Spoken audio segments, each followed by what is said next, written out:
Cheers, guys. Cheers.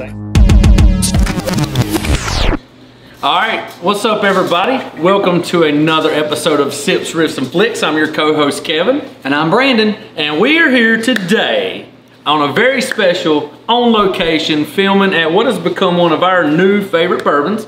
And we are here with the man himself. You want to introduce yourself? I'm Zeb Williams with the Old Nick Williams Farm and Distillery here in Louisville, North Carolina.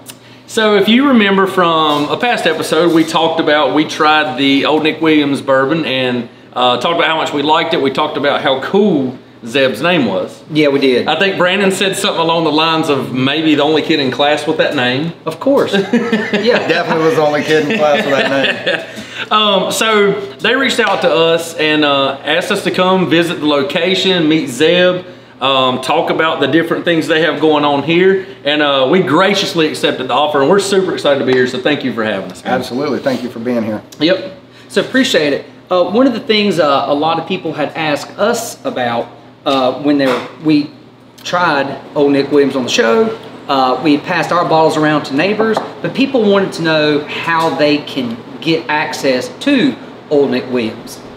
That's a great question. First and foremost, I think number one is go to your ABC store. Here in North Carolina, it's very difficult sometimes for us to get our distribution in motion. You know, most of the big guys have distributors that are out beating the streets, and when we get our sales going, we have to beat the street ourselves. And oftentimes being a new product that those ABC stores haven't heard of, and also being a more pricey product, you know, we're not $10. Mm-hmm. They're often reluctant to give that stuff a shot. So it takes people going into those stores, requesting those products time and time again, ordering them as special orders, and it gets the product moving into those stores. They hit the shelves, and then people start grabbing, and the rest is history. So who actually has to sample your product to determine this is good enough to be even put in a store? So that's an even better question because... how do you get that job? Yeah. Unfortunately, there is no job. Here in North Carolina, state law doesn't allow the ABC board manager to taste the products. Oh.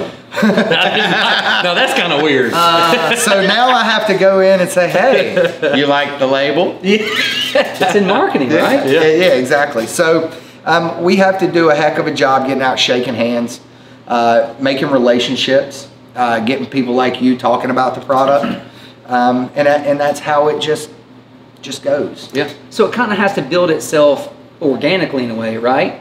Ground up. Ground up.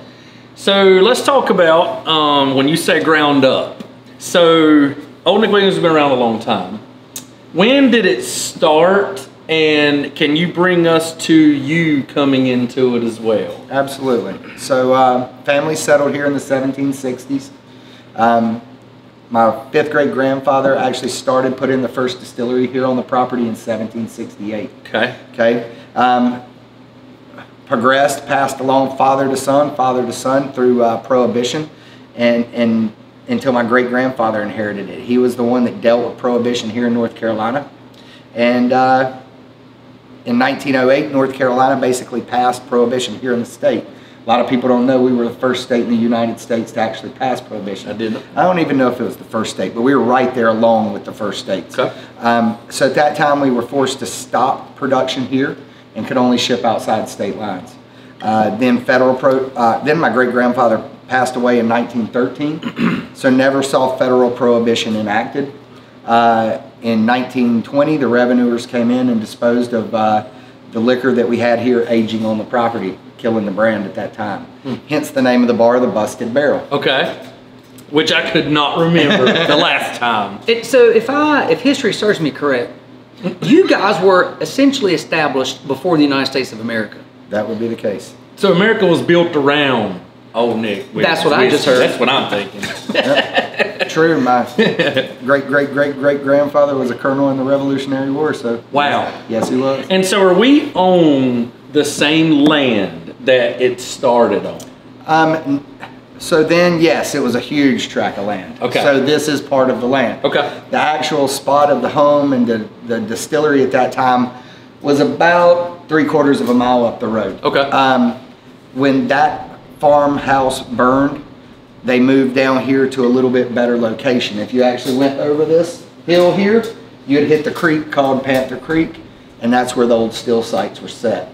There's big dams built, water controlled, water was being pumped for steam. I mean, it was an elaborate setup. Down, of course, they needed the cold water recirculation for production. However, you are sitting on the actual site of the old barrel warehouse and bottling facility. Cool. So as we built the property, we didn't have to do any grading on this property. It was already flat, ready to rock and roll, and we went right back on it. So you mentioned water. We had, I think it's Hallman Distillery out of Moravian Falls on the show, and he picked that plot of land specifically for the water. Okay, is water as important to you guys as he who makes vodka? You know, when it comes to water, we're on a very, very good well. I can turn the well on or turn the water on in the morning and not turn it off until tomorrow morning, and we're still good to go. Where I'm across the hill at my house, I have about a half a gallon per minute, and if I wash 3 loads of clothes, I'm hitting the bottom of my well. So fortunately here we got really, really good water. However, you know, when it comes to the mashing side of things, our well water goes in, it's pretty much ready to rock and roll, the right pH for mashing. However, we use LeBlue distilled water for our cutting and proofing. Oh. They're local here. Oh yeah. In Moxville, or actually Advance, right. And so you know, just like everybody else, we like to support local as well. Chad used to drive for LeBlue. He did. Yeah. So, I mean, when you were growing up, obviously this has been in your family for. You said it was your 5th great grandfather. When we were outside looking, for everybody who I kind of skipped this part. As he said, we were in Louisville, North Carolina.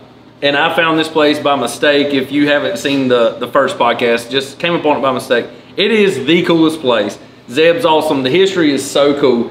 But there's a wall out here where it shows, and we were out there earlier, and I was like, so how many grandfathers is this back? So I couldn't figure it out. So the history is super cool, which leads me to this question. So when you were little, like, do you remember running around and there being like bourbon barrels? And I mean, did you grow up knowing that you were going to get into this? I grew up wishing I was going to get into this. Okay. You know, a lot of little boys grew up wanting to be a pro baseball player. I grew up wanting to be a whiskey maker. Yeah.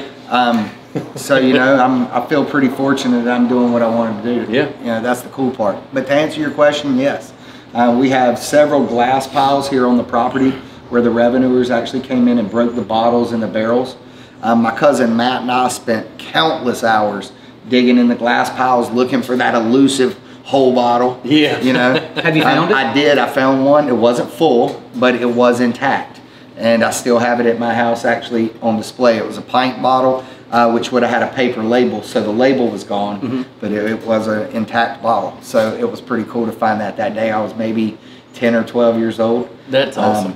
So just so you know, today, if you go to school on career day and say, I want to make whiskey, you're getting a phone call. Yeah. As a parent. I don't know what you guys are doing at home, but Zeb wants to make whiskey. Yeah, unfortunately, that's a shame, isn't it? It is. Yeah. It really is. So, I knew one day this is what I wanted to do. It just kind of happened that we all finally got together and did it. It's myself and my cousin Matt and our 2 dads. I think all of us, as Mel Williams, have always dreamed of doing this, right? Yeah. You know, we grew up with the stories. We grew up with people coming in from all over Louisville that, well, my grandfather drove the buggy for, you know, right. Or so we heard things, and just the history here in town. It was something that I knew one day I was going to be part of. So you guys started this a couple years ago, right? We actually started the end of 2014 is when we began to form the company. 2015, the company came came to life, and then 2017 we secured the permits here on this property to make liquor, and then the rest was history from there. So once you guys started, you and the family members, you guys still have, or maybe still have jobs. Well, I call my real job because I have several jobs. And a real job. But like yourself, you're in advertising, right? Yep. And I think Matt is a flight paramedic, That's right? correct. For Wake Forest. Wait.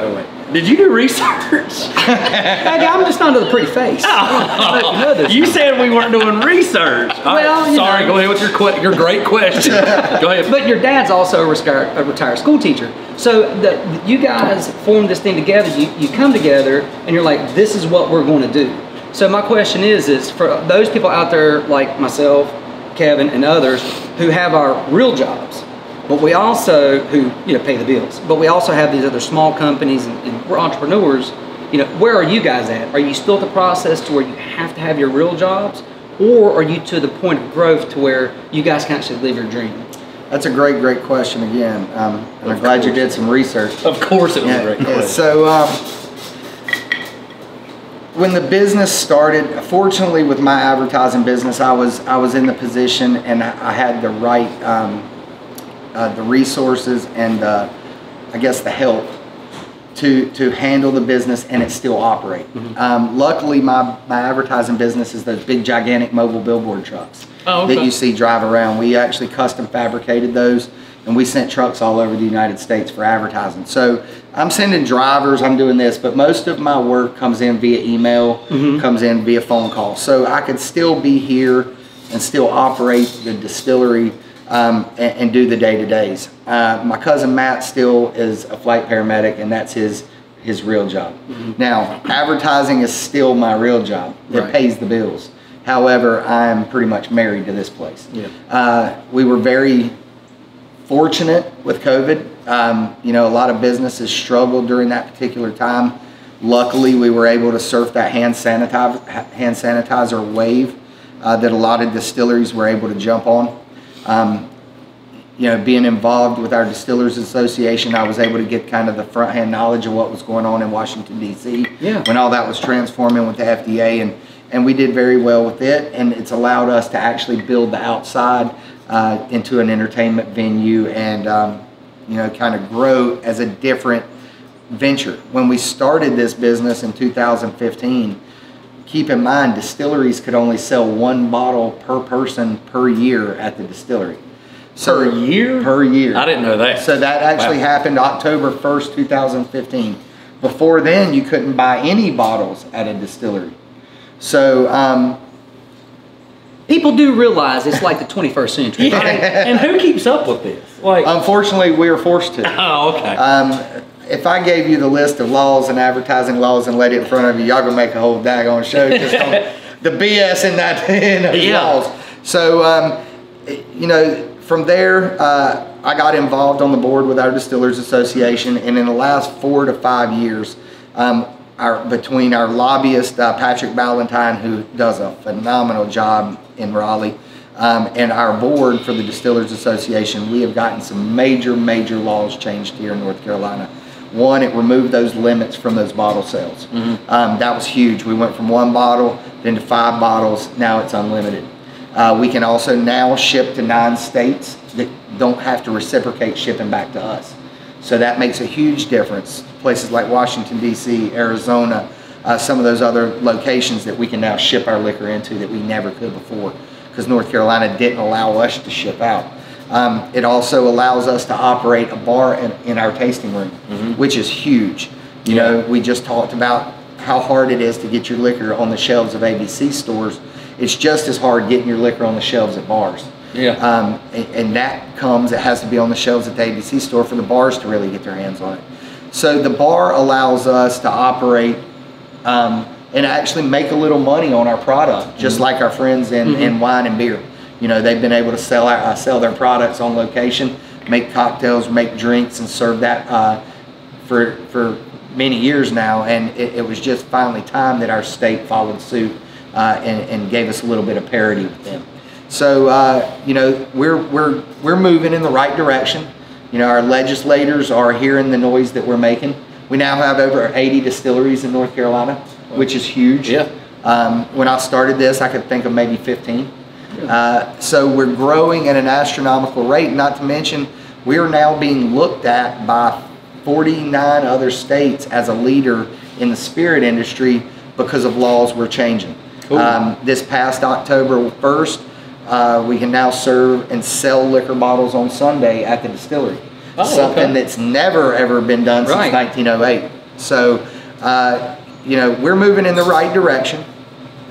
Yeah. And, it's interesting that you have a Williams that is kind of making it all come full circle, right? Yeah. So your fifth great grandfather was here, and unfortunately things happen, and going down the line they get shut down. But now you're here for almost it's not a rebranding, but it's a rebirth of the industry. It's a rebuild, right? Yeah. Yep. So I want to go. I was going to ask this earlier. We were looking at the cane that's inside. So, and we were talking about Prohibition. So, am I understanding correctly that during Prohibition, people had canes that were hollow so that they could have people taste the bourbon? Or did I miss that story? Yeah, I'm not sure that came out exactly right. Okay, but I like the story. I love that story. Yeah, no, that was my great grandfather's cane. Okay.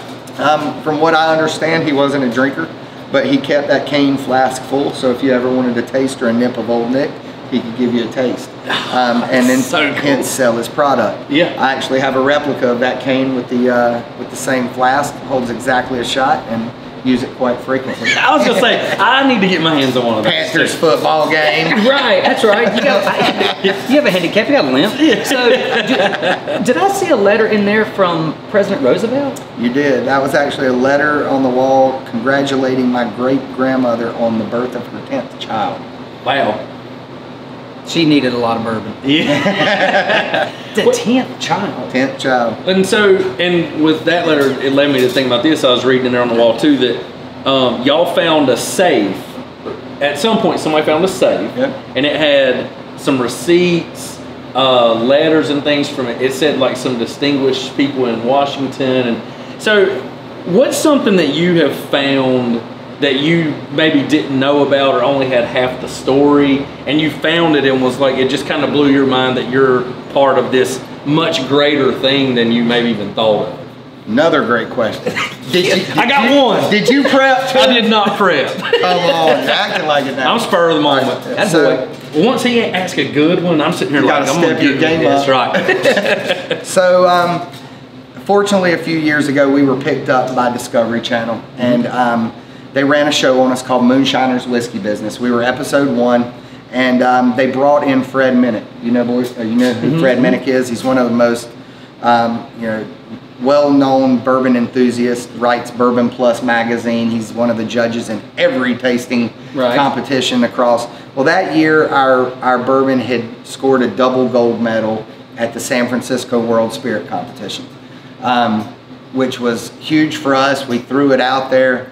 Got the letter for that, and I mean, we thought it was a joke. It was cool, But anyway, Fred Minnick was up at my mom and dad's house, and they had put him up just kind of going through everything. And he found this one little letter, and it's hanging on the wall in there. And it was a receipt where someone had left a barrel of our whiskey up in Philadelphia for a man named John Thomas.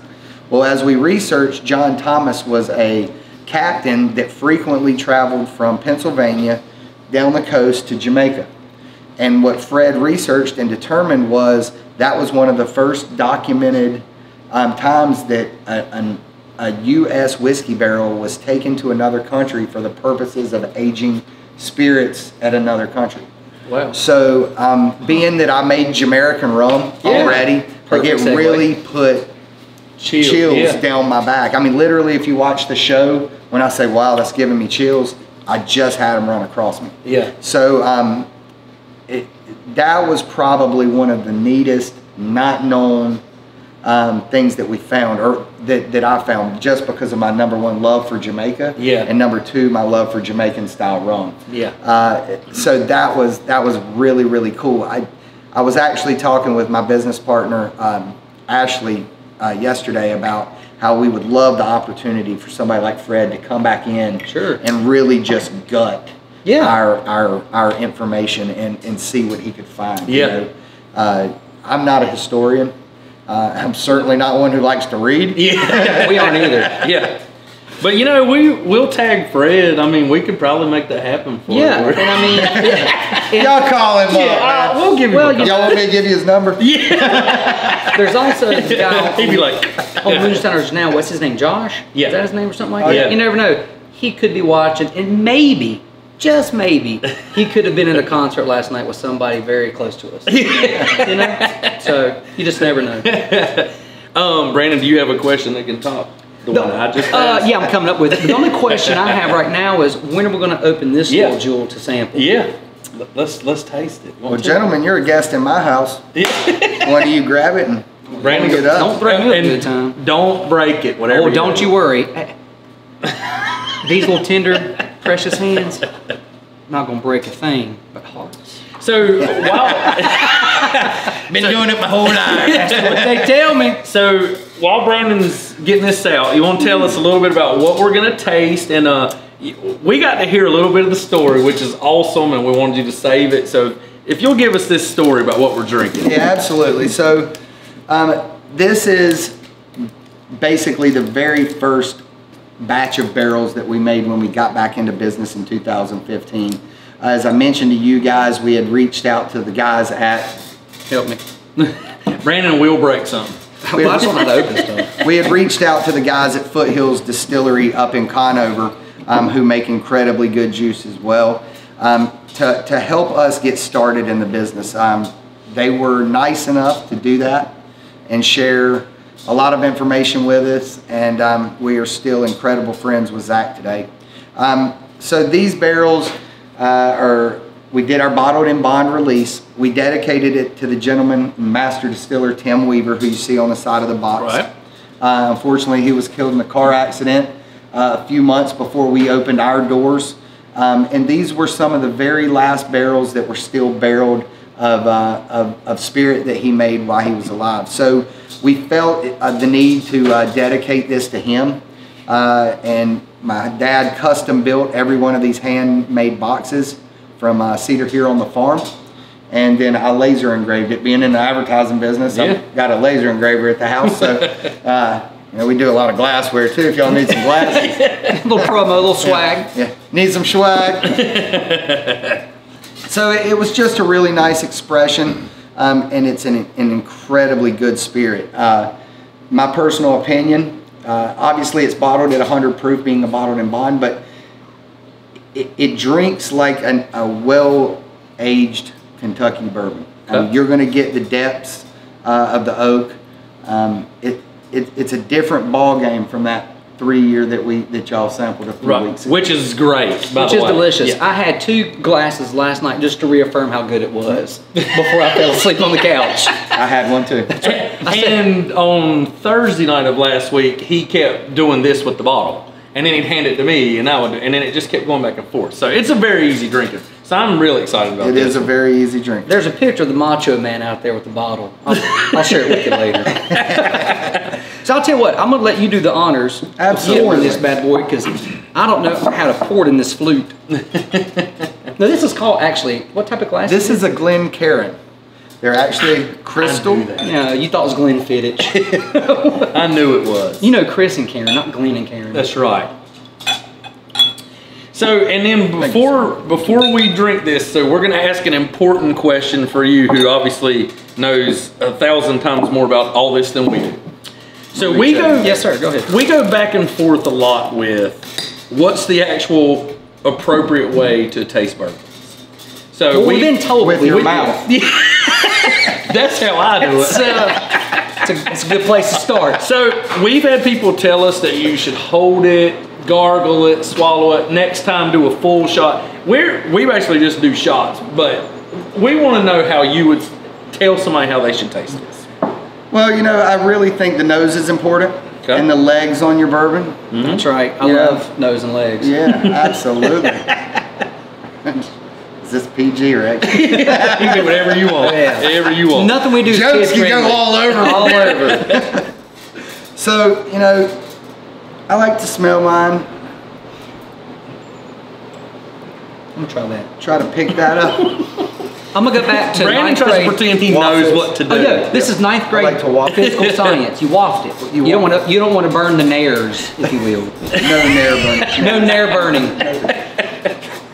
All right. So, just like you fellas, I'm a drinker. I'm not a gargler. Or, So you know, we're just that's gonna, for Listerine, correct? So we're just going to Last take I us was a told. taste and go down with it. And Cheers. Roll on. Cheers, gentlemen. Yes, Thank you sir. for being here.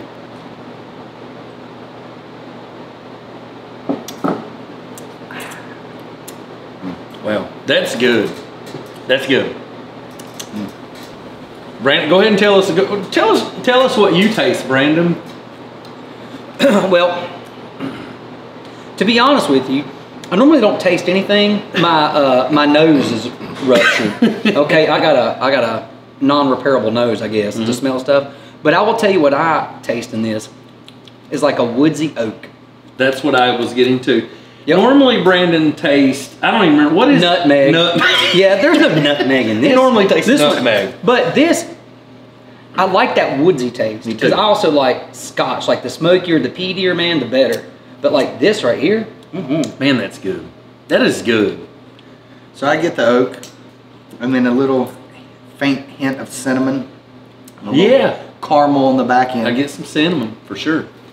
only thing I'm getting on the back end is wasted. So, here again, so I'm going to throw this out there while we're still sipping. I'm going to throw this out there early in the show. Yep. I am the guy that automatically will reach for like a Diet Coke or a Cherry Yep. Coke or something. I'm a bourbon and Coke guy. And mostly every show we've ever done with bourbon, I taste it and I'm like, oh, yeah, it's pretty good. And then I pour it in Coke and I'm like, oh, it's good. This is number 2 Yes. from Old Nick Williams that I would not put anything in So- it. I would put a little ice in it just for me. Me too. But I mean, it is so smooth. So the original ones we tried, it really, for me, the Old Nick Williams, is it the 3-year? Yeah, it's about 33 months, 32 to 34 months, depending on It's a rounding error. where we 3. are in the dump. In the dump. But to me, once the ice really starts to melt in that glass, it is delicious. Golly, I can that's see it being the same here. And I'll tell you, It's one so of my good. favorite bourbons that I like, and I still have the bottle because they're so hard to get, is Horse Soldier bourbon. Oh yeah. Okay? And I only open that bottle on special occasions, and I haven't had a special occasion in 2 years. But this reminds me somehow of that. Does that make sense? Oh, absolutely. It's that good to me. I appreciate that very much. I never want to just like shit on somebody's bourbon. But we will. But we will. Yeah. So I'm always nervous. Like, oh my God, am I going to like this or not? You know, I because was confident. and you should be. And that's what I was going to say. He man, didn't there bring is- toilet paper. He was confident. I mean, there is nothing. It's just so good. Like, I love the fact that your local number 1, number 2, the story is awesome. Yep. Just that it's been in your family. You have all this history, which makes it cool. And that enough is good enough to sell this. None of that matters though, because it's so good. It's so like good. it'll just sell itself. Well, I learned a long time ago in this business, and also being in the advertising business, that packaging and that label sells the first bottle. Yeah. If the juice on the inside doesn't match the label, a second bottle doesn't get sold. Right. So you've got to put some good quality product inside the bottle, no matter what. And you know, we've had batches here that we put down the drain. Yeah. Really? Or You have to dump it. That, or what I'll take it to the back, run it through the rapid age machine, and see if we can fine tune it. Yeah. To bring out if it lets it. Most of the time when you run into a product for us that's not going to be bottle worthy, I found it. the hand sanitizer, get you a dabble of that. It'll put it in the mashed potatoes. Yeah. What we found that most of the time it all comes down to your smoothness and your finish on the product. Mm-hmm. You know, it's not ever so much about the taste or the flavor. It comes down to that back end taste or what's left on the palate. So that's what gets me is that back end taste, the palate. Sometimes that sucker, I feel like my uvula's on fire for a while. Well, right? exactly. This one is not that way. Right. It's nice, it's smooth. I don't ever taste the caramel and the florals and all that stuff, right? But this one, I do taste the oakiness of it, which I really like that. And you mentioned the label. How did you guys come up with this label? Because to me, I'm sure it was on purpose, but it fits the brand, it fits the story. Was that your family's original label? When you talk about the Old Nick Williams, yes. Actually, no. I found an incredible graphic arts guy out of Oregon when we started working with Ignite Branding. I have no problem sharing that. They are awesome people. No, his name is Dave Bourne. Dave Bourne. And I reached out to those guys. We talked about it. They did a little bit of research on our brand. And he threw that back at me in one try. One try? One try. I mean, it was... That's unheard of. And he nailed it. What we told him, we wanted to look old, like our brand was. We wanted to look elaborate. We wanted to look clean. And he delivered. Yeah. No, I mean, it's awesome. You know, that really caught my eye the first time when we tried the whiskey on the show. It is delicious. And I also want to ask this. Is it Old Nick Williams Carolina bourbon whiskey? How does that really work? So our white whiskey, and let's correct this just so legally I'm doing my job, we need to call it ONW. ONW. Okay. Got it. Yep. Just in case you're watching. So, yeah, you know who you are. ONW, right? ONW. Yeah. So this is our ONW bourbon. When we released our white whiskey here, or moonshine, or whatever everybody likes to call it, we didn't want to call it moonshine. Number one, because we pay plenty of tax on it, right. And moonshine is typically untaxed liquor. So we started digging around. The federal government doesn't allow the term white whiskey because there's no such real thing. So that's kind of where the Carolina whiskey was formed. Now, before we were a straight bourbon, we had Carolina bourbon on our label for our bourbon. Then once we hit the 2-year mark on the barrel, we took the Carolina off and just put straight bourbon. Oh, okay. You know, to be considered a straight bourbon, got to be in the barrel for at least 2 years. Okay, so that's the kind of asterisk there. Right, okay, exactly. Bottled in bond is 4 years. Aged at 100 proof, has to be made at the same distillery in 1 season. More of those nuances. So, how close is the recipe of what we're drinking now to the original recipe? You know, we don't have any written, documented recipes. Okay. However, when we started the business, we had a bottle, and it's actually on the wall in there, that had about this much spirit left in it. The bottle was never opened. However, the cork had deteriorated, and evaporation had happened over the years. So our celebratory, we drew some out with a syringe. We all took a little nip of it. Tasted like shit, by the way. And then sent the rest of it off to be tested to what was in it. This recipe is as close to what we think was sent back to us with corn, wheat, and malted barley in our bourbon mash bill. However, my family made all sorts of different brandies, cherry bounce, rye whiskeys, corn whiskeys, you name it. They made about everything. So do y'all actually grow any sort of stuff here on the farm, like any corn or anything like that you use, or do you source it all from local farmers? No, a big portion of our corn does come from here off the property. There's a big portion of our property that is bottom lands or river bottoms. If the river gets out and truly floods and covers up the corn, we're not going to buy the low bottom corn. We're gonna source outside. However, we've got farmers right here that are providing our corn. I got you. We like to buy ours if it doesn't touch water. I got you. That makes sense. It's cheaper that way out here. More cost effective. So we had, for our warm-up drink, we had an old-fashioned. That's correct. And Brandon had never had one. Not that I can recall. I've had a few. It's not something I typically order, but this is by far the best one I'd ever had. So cocktail-wise, for people that want to come into the bar and hang out, you want to tell us a little bit about what maybe your favorite cocktail is that you make here, Okay. and what people seem to enjoy the most out of what you make. Moving forward, we'll talk about, you make a lot of stuff here. So we're talking about bourbon now, so let's keep it to cocktails with the bourbon. Is that good with you? Cocktails with the bourbon. Yeah, absolutely. So, and that's a great part about our bar is we do have a wide variety of spirits. So if you are coming to drink and you don't like bourbon, right, there's plenty on the menu for you to indulge in. Yes, there's a lot of stuff. We've actually got 4 pages on the menu. Yeah. You better get an Uber. Yeah, front to back. So the drinks are good. Our old fashioned is hands down our #1 seller. It's good. And we make that with our bourbon and our rye whiskey. So it can be done either way or with the bottled in bond. That's how it's listed on the menu. So you can have a BIB old fashioned, you can have our traditional bourbon, or you can have our rye old fashioned. If you're getting into something a little bit more fruity, our blueberry smash is one of our top sellers.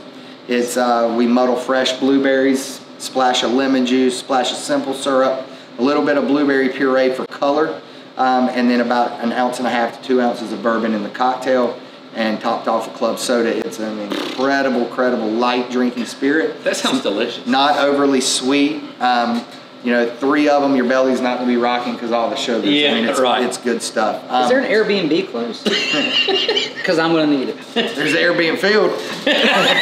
Bring a tent, bring a driver or a tent, one or the other. That's what okay, good to know. So those are probably our 2 biggest bourbon drinks. However, we do one called the Peach Fuzz. Oh, he wants a little nip too. Give him a little Stop being stingy. Give him a little nip. Sip, sip, give. So we also do one called the Peach Fuzz. It's one that's going to be a little bit more sweet if you like those sweeter drinks. It is bourbon, peach puree, and topped off with ginger ale. So another light drink. However, it's a little bit more on the sweet side if you like sweeter on the palate. Those are our probably top 3 bourbon drinks. But most people, if they're coming in, they're just on the rocks or neat. Yeah, and they should be. Yeah. I mean, it's good. So when you had the vision of the distillery and everything, did you have the foresight to see, foresight or forevision? Either Just way. say foreskin, whatever. I won't say foreskin. Did you ever have in mind a stage and having a venue that played music and actually having like a small amphitheater is what I would call it? No, everything you see out here has evolved. You know, I mentioned that I'm on the board for the Distillers Association and those law changes. We started looking at different states across the United States and how their revenues were turned around. We talked about how tough it is to distribute our products here in the state, how tough it is to get it on the shelves. We make somewhere between $5 and $8, maybe $5 to $10 on a bottle of liquor after it's sold through the ABC. And this is something good for your your listeners to understand. If you walk into a North Carolina ABC store and you see a retail price on that shelf, the distiller or the manufacturer is bringing in 52% of that cost. So between the state excise and the local board, they're taking 48% off of that retail price. Oh, wow. Okay. So now you bring me my 52%. If I have a distributor, I'm paying them. Yep. If I have marketing costs, I'm paying that. And then I pay to produce the bottle of spirit. We have a federal excise tax as well. So at the end of the day, that figure comes down to $5 to $10 a bottle, depending on what we're making and where those price points are. Wow. So having the bar changed our game plan altogether. Right. So when we started the business, we could only sell 1 bottle of liquor. So to think that I could sell bottles on Sunday or to think that I could sell cocktails here, absolutely not. That's just been a evolution of law changes and just keeping things fresh and seeing what our customers want. I'm in the middle of nowhere, you know. We have a lot of local people here in Louisville, Clemens, Mocksville, Yadkinville. There's not a lot to do here. There's not a lot to do on this side of town. There's 1 bar in Louisville, and they borrowed our name too. So this is our way to actually begin to get ahead and now it allows us to do this effectively without worrying. Yeah. So really and truly, the only way we know about this place is how Bob Ross would point it. Kevin, you had a happy accident. I did. It was a great happy and fell into this place. Yeah, it was. So real quick, I mean, the people that had seen it before, my mom and dad had come here. My wife and I were down the road at South Bend Vineyards, and my mom was like, "Oh, y'all are there? You need to go to ONW." And I was like, "Oh, okay." I was like, "Well, where's that?" She's like, "You're like 4 miles." So my wife and I pull up. There's a band, there's food trucks, there's the bar. There were probably 40 people standing in line at the bar, people everywhere. And I was just like, what, how do I not know about this place? So I told Brandon, I sent a text and sent a picture. And videos I sent a video of the band. Mm-hmm. And I was like, hey, I'm in Louisville. Did you know this was going on? And he's like, no, not at all. We have told everybody we know. So I want to encourage anybody listening, like, come here. That's what I was going to ask. So you were talking about the ABC stores. Does it help you more for people to buy straight from here, or not really? There's a combination there. This is a big picture that we're trying to do, right? I mean, obviously, people that live close by to you guys in Statesville, do I want them to hop in the car and drive to Louisville? Well, if they want to have a great Absolutely evening. we do. If they want to have a great evening of music and festivities and congregation with friends and all, then yes, come on up and we'll sell you a bottle. Yeah. But go into your local ABC store and ask for it. Okay. I make more money if you buy it from me. However, I want the state to know who we are. Right. And for that to happen, you have to buy it at the store. Okay. So it's that fine combination of all of it working together. Yeah. And building a brand. Well, what's cool to me is that's got my head up here kind of hot. And I will say this, that one did not make my feet sweat. That's how I know it was good shit. If my feet ain't sweating, I'm all right. So what I was going to say is the cool thing for me is we've talked a lot about, like, and you know, we've been doing this a while now, but like Brandon said, we're entrepreneurs, we own businesses, we do all this stuff. But at the end of the day, we're just passionate about, like, where we come from. And we want people around us to do well, and we want to push and just, I mean, North Carolina is a state. I mean, we love it.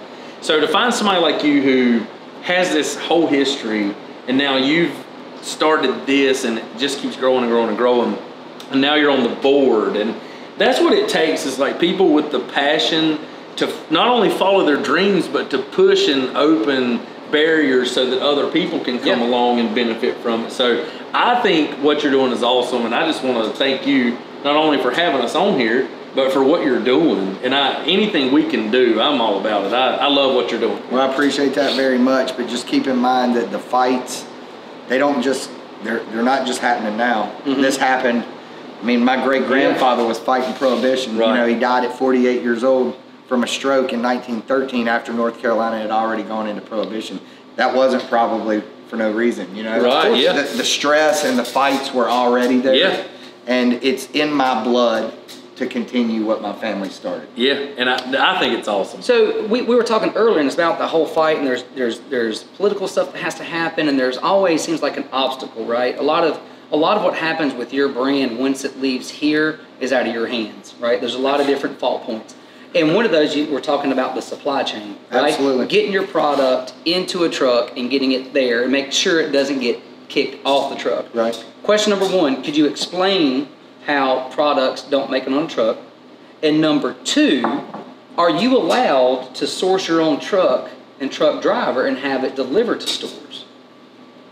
Two more great questions. I mean, how many good questions you gonna ask? Yeah, Come on. killing me, Smalls. I mean, come on, man. This whole holler leg's full of them. He's been at home all weekend like this. I'm gonna ask. Researching. In between Macho Man, Halloween, being Luigi. Yeah, here's what I'm gonna ask about sourcing some whiskey. So, let's get this one out of the books. No, I can't. I can put it on my truck and I can take it to the warehouse in Raleigh and I can deliver it to Raleigh. Okay. As for it getting from Raleigh back to an ABC board, no, that's all done by the contracted company that works in cahoots with North Carolina ABC. The problem with that right now, just like everyone, I believe they're claiming they're short-staffed, as we all are, and there have been limits put on trucks, basically, because a truck can only carry 1,400 cases. You know, it's all based on size and weight. So at the end of the day, right now with the shortage of supply here in North Carolina, the trucks aren't getting filled. So now ABC boards are ordering more than can go on a truck. So if they have more supply than can fit on that truck, the contracted company is striking the higher number codes. Okay. And those higher number codes happen to be North Carolina codes. All North Carolina codes here in the state start with 6.6. And those get struck at the top of the list. So where there might be 50 cases of, let's call it Jack Daniels on there, and I'm not just picking on them, I mean, we might have 5 of our cases struck and not go on the truck. So it's completely out of our hands. We don't know it. What happens is we'll get an invoice saying somebody ordered something, and then in a week or a few days later, I'll get an invoice with a negative saying they didn't get delivered. And right now I've got a list of negatives, and so do every other distillery here in North Carolina. And it's an alarming concern, and they have to get it figured out now.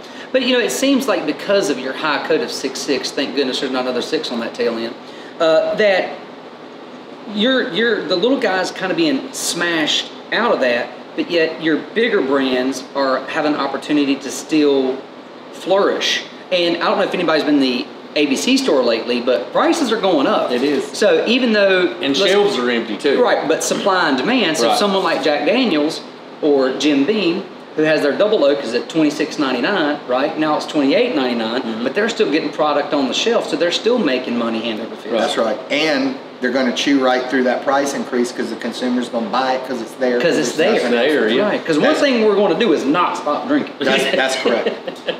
Thirsty. I learned a long time ago, when times are good, people drink. When times are bad, people drink more. Yeah. That's exactly. You should put that on a t-shirt. And say, where are you? Well, you know, and so we have, you know, I'm not going to name the name, but like in Statesville, for instance, there's a certain bourbon that is very hard to find these days.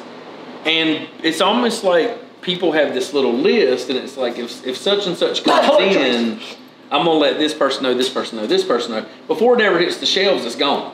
That's exactly right. It happens in every ABC store here in the state. Right. So allegedly, yeah. It happens in every ABC store in the state. So, I mean, I guess my question for you is, in your opinion, like, what can people do? You know, let's just start like surrounding this area. What can people do in this area to make ONW become the one that everybody's waiting? Yes. You know. Another good question, boys. You know, at the end of the day, how did Tito's become Tito's, right? People went in and requested it. That, you know, it's a very inexpensive, mediocre drinker, but it's the top selling spirit in the United States. Yeah. It just takes people talking about it. Man, I had this great spirit the other night. Word spreads, this person spreads it, buys it at the bar, now the bar's got it, next thing you know, the party's happened, and the rest is history. Yeah. So it's trickle down, you know, again, it's grassroots, ground up, however you want to say it. But it all starts local. Yeah. It all, especially with us small guys, but we don't have those marketing dollars to go out there and throw at 40 states and run a Super Bowl ad. Yeah. You know, we can't do that. Right. So it's pound the street, hope you make a good spirit, and let the customers do the work for you. Yeah. So have you had a celebrity customer that's reached out to you guys, or that you've seen who have tried your bourbon, who's posted about, or anything like that? Oh, he's getting ready. I mean, we've had, again, we've been very fortunate in regards to who we get to work with in this industry. We do every one of Richard Petty's private events, any of their charity auctions, stuff like that. We're setting up there, serving samples and things like that. I've been fortunate enough to work with Ricky Prohl and the Power of Play Foundation. He owns Prolific Park in Greensboro. If you don't know who Ricky is, Super Bowl ring winner with the St. Louis Rams, and was with our Carolina Panthers forever. One of the best receivers, played the game. And so we're fortunate enough to be intertwined with those guys that intertwine us with the Panthers. And so, yeah, it's been cool. And then not to mention Tim Smith. I mean, having the Moonshiners episode. Right. You know, I can pick up the phone right now and probably call Tim, and if he's not busy, he'll answer. Yeah. I mean, we established a relationship like that. We've had Mark and Digger here. So it's been neat getting to shake hands and getting to meet some of the people, and not to mention some of the real high-end, these bourbon distillers, you know, like Wheatley from Buffalo Trace. I mean, you know, you get to meet those guys, and Wes Henderson from Angel Envy, and you know, it's just a neat business, because the next thing you know, you're sitting right beside these guys who are, you know. So that kind of segues into my next question is there a compliment that you've had from a bourbon distiller or distillery that you look up to, or you know, their opinion means something, who have given you a compliment or said something to you that lets you know, damn, like I've made well, it. not maybe made it, but I'm on the right track, like I'm in it. To be perfectly honest with you, that doesn't have to come from a celebrity. Everybody that walks through these doors that says those kind of things are equally valuable to me. Well, maybe not a celebrity, but someone in the bourbon game who is, let's say they're on the top shelf of who that would be. Yeah, I mean, yes. I mean, I've had all sorts of guys telling us we're on the right path. And, you know, the biggest thing is, just like the beer industry, those big guys are scared of what's going on right now. 100%, I'm sure. You know, the beer industry watched it happen 15, 20 years ago. Craft breweries exploded. Yep. Market share was reduced for the big guys significantly. And even if we're talking 5 to 10%, we're talking millions. Oh, 100%. So you're seeing that happen right now in the craft spirit game. So oftentimes you don't have those big guys really giving you attaboys. Right. So there are, however, they're sitting around drinking. I'll throw my juice up on the table with anybody out there. And I'm not scared to do it. I definitely He'll throw his lumber on the table. That's right. That's right. I don't know about that, boy. How far away is that table? Better be able to get close. that was another, that segues into my other question. Oh, God, I don't even know if I want to know about it. What's this next question? It has nothing to do with building material. I lost it. It's coming back. Oh, here we go. Thank God. Here it is. No, lumber. Something about lumber. Is the whiskey game, the bourbon game, is it a cohesive? Is there a lot of backstabbing that goes on? You have to be careful with who you can trust. You have to pick and kind of choose.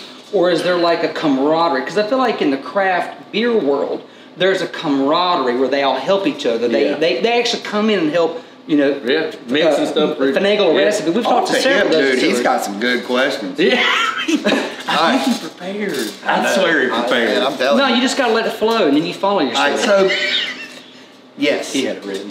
Because I knew what I was going to say. Yes. No, so to answer that question, from the big guys down, there's a ton of animosity.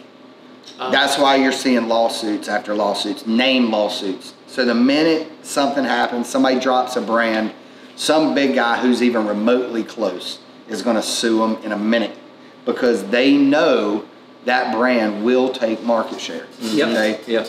They know they can battle them out. These big boys have lawyers sitting upstairs on floor number 5, where these lawyers cost us little guys $700 an hour.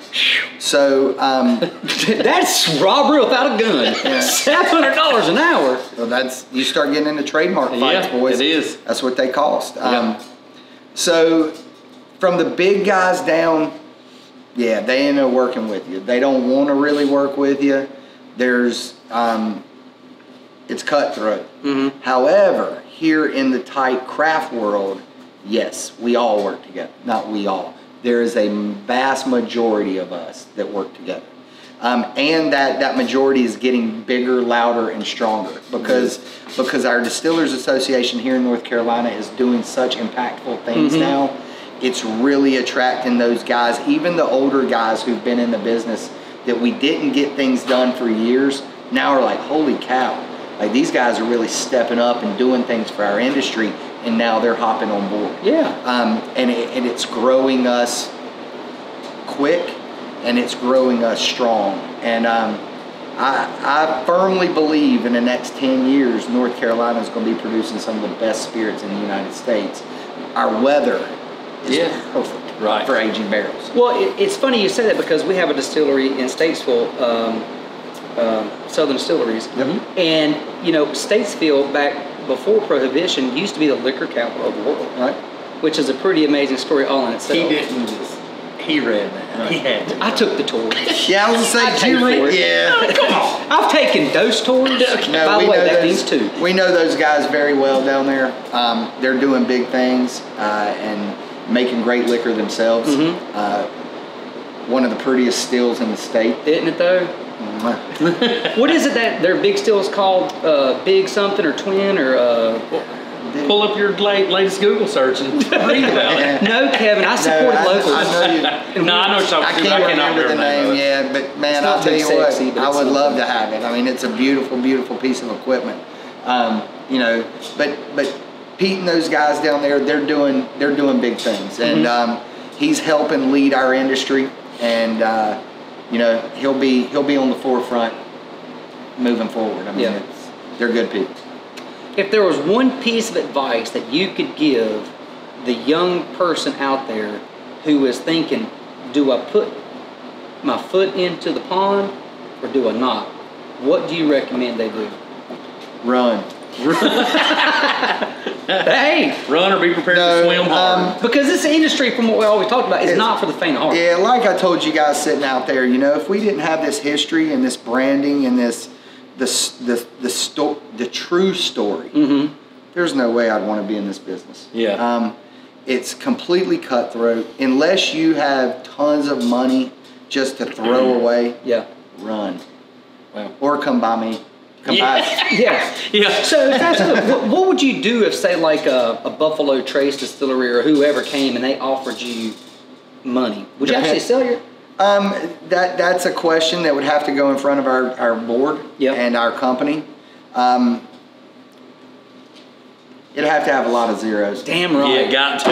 That's what I like. I mean, like George Clooney tequila zeros. Yeah, I like it. Yes. Well, but the whole thing is, like we keep talking about, I mean, if somebody were to come in here and try to buy this, they're not buying just spirits. That's right. They're buying a story. They're buying a generation family story. You cannot, there's no way anybody could ever make this story up or even have it again. I mean, I just think it's so cool. Like, like I said, the bourbon's great. The story for me, just the fact that it's been in your family and just that now you have come up and it's just, and here we are again. And for me, the story is so cool.